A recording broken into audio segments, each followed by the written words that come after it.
I do not have the same opportunity as you.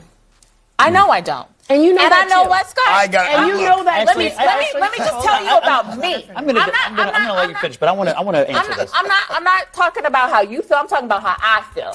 Me, a black woman in this country. But not in this city. And I will run. And if you want I'm me a New Yorker, not in this city. You cannot say that. You can't say that in this city. I'm not talking about New York. I'm talking about actually let her finish. right here. I got a law degree, a master's, and 2 bachelors. Probably more education than all of y'all added up together at this table, right? And I have always been the least paid person on payroll at every institution I have worked in. And it's not because... Even in the White House? Even in the White House. Well, whose fault is that? I don't think you worked for George W. or Trump. Well, guess what happened when I was there? DEI. Scott. Liberal black women are the result of black feminism, which is a result of the matriarchy and the culture that has been established in the black community. When the black community decided to turn its back on biblical values, when it decided to partner up with the government, when it decided that it needed equality in the eyes of greater society, instead of being committed to building up their own communities, instead of being committed to living lives that God had ordained for them in their communities, they wanted to be like somebody else. Instead of standing out and stepping up the way they had done before, during true discrimination, during true segregation, when they decided to say it's better to get the crumbs from the master's table than it is to go out and make your own bread, that's when the community started to crumble. That's when the government came in, incentivized women to kick men out the house, and incentivize women to be the ones in charge in the community. This was a part of the feminism movement, the second wave, third wave, whatever you want to call it, of feminism. Black feminism has produced these crazy liberal black women. It has. These crazy liberal black women who are single, who will not find a suitable mate because they don't want a suitable mate, because when a man finds a wife, he finds a good thing and obtains favor from the Lord. These women are not wife material. These women are not material for you to even consider dating, because these women have a chip on their shoulder so large that no one can take that chip off. They're bitter and they're angry because they spent all their time in school. They spent all their time getting all this education. And by the time they want to have a mate, it's too late. And so therefore, they're bitter and they're angry. They have 3 or 4 degrees and nothing to show for it. And what do? They lash out at America. The latest example are these 2 women on this CNN panel. It's about making sure that there is white supremacy in this country. And if we're honest, we will say that. It is about making sure we will make sure that people who DEI is really all these code words. You used to use woke. I asked you to define what woke meant. You couldn't really define it for me. Tell me what it means again. Woke ideology is taking extreme views of American culture and trying to tear down America from the inside out and go outside of our cultural norms and invade every corporation, university, and other institutions. What is DEI? That's incorrect. Tell me that's incorrect. But what is DEI? Tell me again. Diversity, equity, and inclusion, and trying to guarantee outcomes instead of guarantee opportunity. Trump's cabinet looks like DEI. I was speaking. If I could just finish. I do want us to not get off the rails because she just said we're all white supremacists. We got to address this, don't we? Saying a whole swath of voters and saying they voted because they're racist or misogynist, not I because didn't say their pocketbook. Those were my words, yours, but go ahead. Okay, but you said it was about white supremacy. I said it was about white Democrats will supremacy. keep losing if they do that. All the voters were white supremacists, but it's not about eggs. She said it was about pocketbook issues. It's not about pocketbook issues. You don't think people were at all motivated by the state of the economy? Of course they were. Absolutely. But yes, and you're smart enough to know yes, and yes, they were upset about pocketbook issues. And they're also upset about what people are. They do have an opportunity, but we're treated to sort of similar comments to what Carrie made tonight about race, white supremacy, all of Trump's ideology and people and voters and everything. It's all about white supremacy. This was rejected in the election. Democrats ran a I mean, this was the animating thing of the Harris campaign, and it was rejected. Okay. Was it? And I am constantly shocked at what you're not aware of, which is Donald Trump's performance. I'm constantly shocked with what you're not aware of. Well, I don't know. I tend to be more right about it than you are. But the reality is, he did better. He did better among minority voters than any Republican in a half a century. Yeah, and I seem to be totally unaware of it. But it's also true. But if you're going to come out and call half the country a white supremacist, I think you've got to explain it. I didn't say the country. I said this was about white supremacy, because what he ran on was making America great again, which is another code word. You like to say woke. But you're saying the election was about white supremacy. I'm saying Alyssa, what Trump was about was making sure he stays that. It's not even tens of millions of fans tune into the Super Bowl. They will not see this. The End Racism slogan and the back of the end zone. Instead, one end zone will say choose love, and the other says it takes all of us. The League explains that the change is about capturing the moment of time in the country and nodding to the turbulent past few weeks of fires, plane crashes, and tragedy. They don't mention, though, the VIP who is going to be attending the big game, and that is Donald Trump. Trump has made erasing every trace of DEI initiatives a focal point of his first few weeks in office. I would even question the fact to think that, in fact, he was vetted. He was the person for the job. He was what Elon wanted. He was the person he needed because they thought alike. I don't know how we don't know. Elon is a very smart man, and he is in charge of X or Twitter. He bought it. He knows what it takes. You can look up anybody. He can look up anything he wants, quite frankly. Well, let's not all act as if he didn't have the ability to know who this young man is and what he said and what he tweeted, and perhaps thought maybe he could bury it. But as we know, nothing is ever deleted. We always sit here in this world. Nothing is ever gone. And it came out within 2 weeks of him being in this position. I'm very interested in finding out why we all assume that this man wasn't there to do the job that he was set to do, vetted and all. The 25-year-old, maybe he might have been vetted by Elon Musk. My problem is that he wasn't vetted by the government. I'm not implying. I'm in fact saying that perhaps that is the case. And the reason why I am saying that, because he also tweets that way, talks that way, X's that way. Elon Musk has always tweeted those racist remarks. Let's not do that. Let's not do that. Let's not do that. Let's not do that. Today, because yes, the president gets to pick whoever he wants, and the Senate is now for the Republicans. And I would have hoped that some of them would have been had more profiles and courage, but they didn't, and they actually put people in that I do believe in your party. You have more qualified people who could be in that cabinet. I'd like to think that, but that's not what they chose. Secretary of Defense. Not what they chose. So go for it, okay? I think the issue in this country right now is we live in different realities. That's right. I live in a reality where I know I do not have the same opportunity as you. I know I don't. And you know and that I know too. what Scott. And you know that. Let me just tell you about me. I'm gonna let you finish, but I want to answer this. I'm not talking about how you feel. I'm talking about how I feel.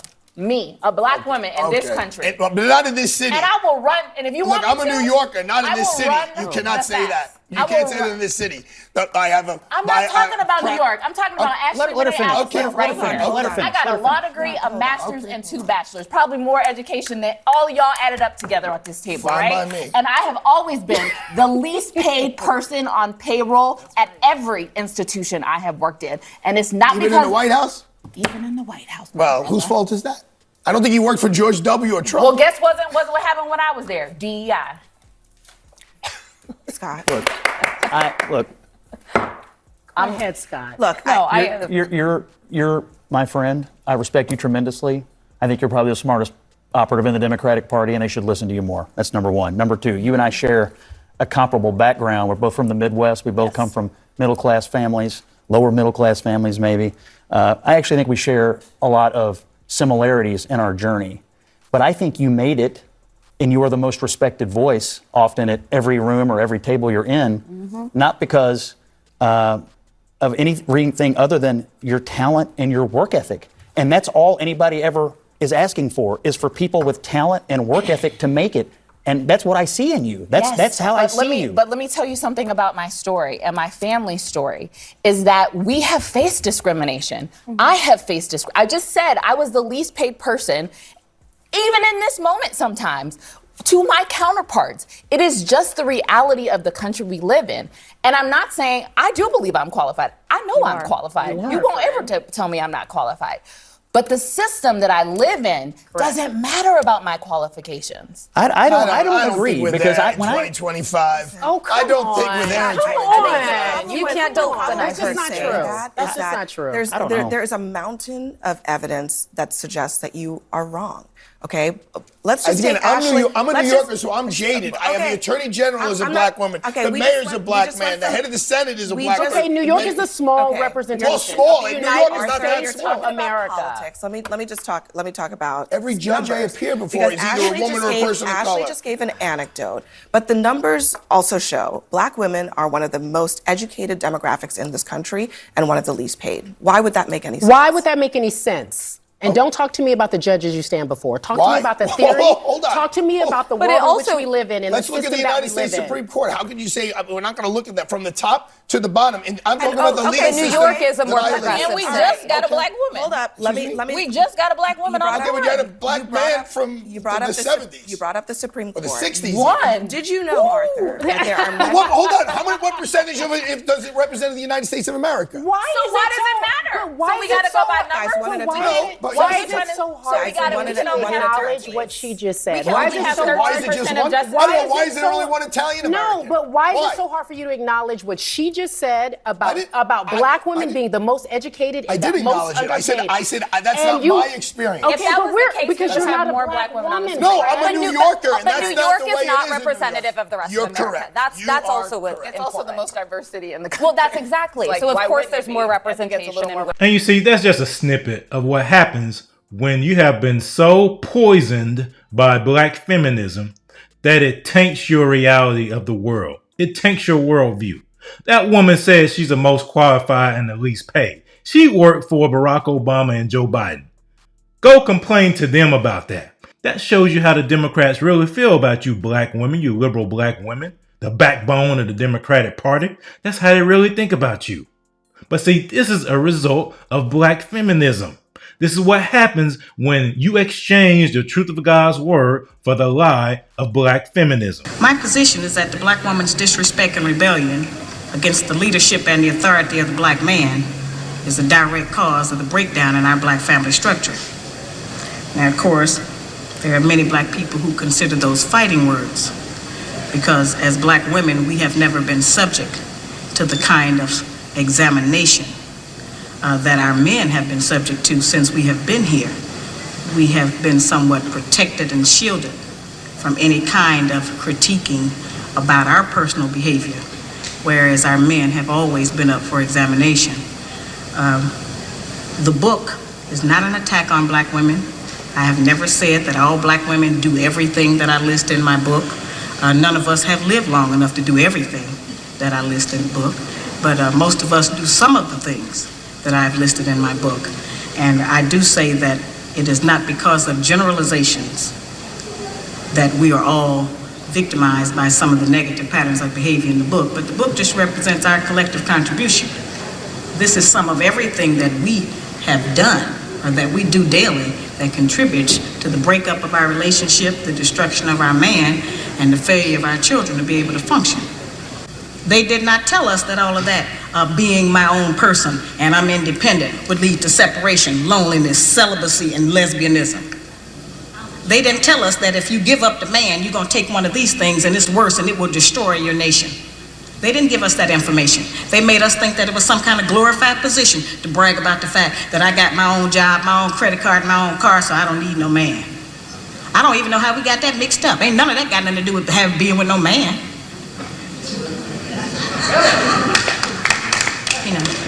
We have some serious relationship problems that nobody has been able to address us on because everybody wants to pretend that this is not going on. Over 60% of our women are single, widowed, separated, or divorced. They don't have a man. I just came out of Florida and they got a housing complex that the Urban League built, which is a black organization that is for women and children only. They say they don't allow any men in there. I didn't have time to deal with it, but I talked about them real bad. That's the silliest program I've ever heard of. You know them women that had men if they got a bunch of children. They need fathers. They need protection. We hear about the drug problem that we have in our projects across the country. It's one of the major places that we have a drug problem. You know, we talk about the great strength that we have as black women. Well, the welfare department don't rent government apartments to single black men. Those apartments belong to black women who are allowing this to go on in their home.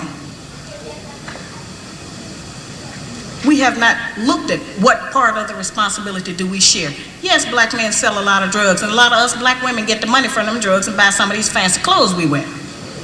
Drive around in some of these fancy cars. He is not doing these things alone and without support from us, whether they are good or bad. See, we have a lot of power. We are very strong women. I'm saying that we're using our strength in the wrong direction. We're using it to tear our man down, tear our nation down instead of building it up. Having an education and a job does not necessarily mean you have a successful life. I keep telling black women that to raise a child, they say, well, I provided with food, clothing, and shelter. That's not raising a child, that's maintaining one. To raise a child, you need a parental coalition of a man and a woman. We have sons who, by not having a father in the home, they don't know how to respect women. They take on the black feminine female emotionism. They're doubtful, they're indecisive, they can't make a decision. They don't know what to do about being a man because we can't teach them that. We don't have that knowledge. We have daughters who grow up in a home where they don't see any affection, where there's no man there. They go out into the world and try to mate. They don't have no idea how to be no woman to no man, how to function in a house with a man, because they haven't seen it. Most of our children, just like us, get all the information we have about how you be with a mate off television. It's the only medium that shows us anybody being together. Those rules have not worked for us. The white woman's liberation movement, we don't have anything to do with that. We have not been under the control of the black man for over 500 years, so what do we have to get liberated from them from? They haven't been our boss. That's the white woman and her man. They're going through that, and that's their business. We don't have any business being in that. They only introduced it to break down the civil rights movement. Civil rights movement started with the black man, the black woman, and the black child standing together, trying to plead for freedom, justice, and equality, and more benefits in the country that they had built. They threw the white woman in there with the women's liberation movement and made it a woman against man thing. That created a big separation between black men and black women, because then everybody started going for self. Then they bring the welfare system in and tell us in order to feed and clothe and house our children, we have to give up our man. You have to put the man out of the house. When the white farm wife goes to the government for subsidy for the farm, they don't tell her to get rid of the farmer, they keep that family together.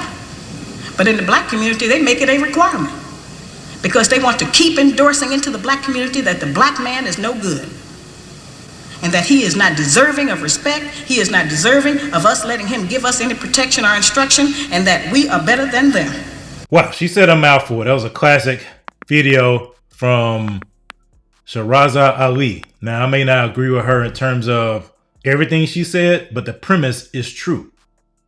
Liberal black women are the most miserable people in America because they have bought into a lie that has been sold to them to destroy them. And it's sad to see. It's sad to see that they've bought into a lie. They fed into a lie that has led to their destruction and victimization. But when you trust in God and you follow his plan and you do it his way, you will not be a victim. Because we are not victims. We are empowered for greatness.